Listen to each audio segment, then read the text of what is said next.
पारिस्थितिकी तंत्र शब्द का सर्वप्रथम प्रयोग किसने किया था? A.G. टॉन्सले ने सन 1935 में किया था। भारत में वन्यजीव संरक्षण अधिनियम किस वर्ष पारित किया गया था? भारत में वन्यजीव संरक्षण अधिनियम 1972 में पारित किया गया था।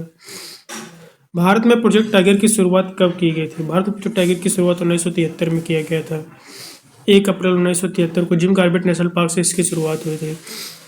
निम्नलिखित में से किसे जैव विविधता का हॉटस्पॉट कहा जाता है या माना जाता है? पश्चिमी घाट को। भारत में 4 हॉटस्पॉट हैं: हिमालय, पश्चिमी घाट, इंडो बर्मा क्षेत्र और सुंडालैंड। ओजोन परत की मोटाई मापने की इकाई क्या है? डॉप्सन। विश्व पर्यावरण दिवस कब मनाया जाता है? 5 जून को। पर्यावरण संरक्षण अधिनियम को भारत में किस अन्य नाम से जाना जाता है? अम्ब्रेला एक्ट के नाम से भी जाना जाता है। 1986 पर्यावरण संरक्षण अधिनियम है। रेड डाटा बुक्स कौन लॉन्च करता है? IUCN जारी करता है। हमारे प्रदूषण के प्राकृतिक सूचकांक कौन से? लाइकेन।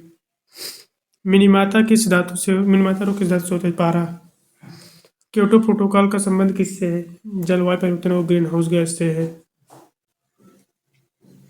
भारत का प्रथम नेशनल पार्क कौन सा था? Jim Corbett national park Bharat का पहला था, उत्तराखंड में 1936 में।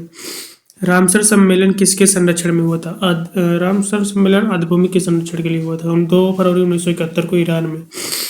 पारिस्थितिकी पिरामिड में ऊर्जा का प्रवाह एक दिशीय होता है। मॉन्ट्रियल प्रोटोकॉल का मुख्य उद्देश्य क्या था? ओजोन परत संरक्षण को। ग्रीन मफलर का संबंध किससे है? ध्वनि प्रदूषण से है। भारत में जैव विविधता अधिनियम किस वर्ष लागू हुआ? भारत में जैव विविधता अधिनियम 2002 में लागू हुआ। गंगा नदी को राष्ट्रीय नदी कब घोषित किया गया? 2008 में, 4 नवंबर 2008 को। निम्नलिखित में से कौन सी एक ग्रीन हाउस गैस नहीं है? नाइट्रोजन 78% है, पर क्या नहीं है? ग्रीन हाउस गैस नहीं है। भारत में हाथी परियोजना कब शुरू हुआ? भारत में हाथी परियोजना यानी कि प्रोजेक्ट एलिफेंट 1992 में। इटाई रोग कैडमियम के कारण होता है। भारत का वाटरमैन किसे कहा जाता है? राजेंद्र सिंह को कहा जाता है। नगोया प्रोटोकॉल किससे संबंधित है? नगोया प्रोटोकॉल जैव विविधता से संबंधित है। पारिस्थितिकी तंत्र में 10% ऊर्जा का स्थानांतरण लैंडमैन ने कहा था। चिपको आंदोलन की प्रेरणा तक कौन है? सुंदर लाल बोगड़ा और चंडी प्रसाद भट्ट दोनों है, बी और सी दोनों है। भारत में किस राज्य में सर्वाधिक नेशनल पार्क है? मध्य प्रदेश में। बायोलॉजिकल ऑक्सीजन डिमांड का संबंध किससे? जल प्रदूषण से।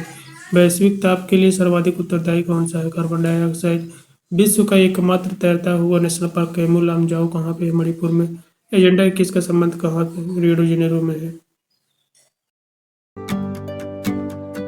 खुशियों का चमकता सितारा डायमंड पॉइंट है सबसे प्यारा। लाइक कर दो अगर बात पसंद आए, सब्सक्राइब करो ताकि साथ रह जाए। शेयर करना मत भूलना यार, डायमंड पॉइंट को मिले आपका प्यार।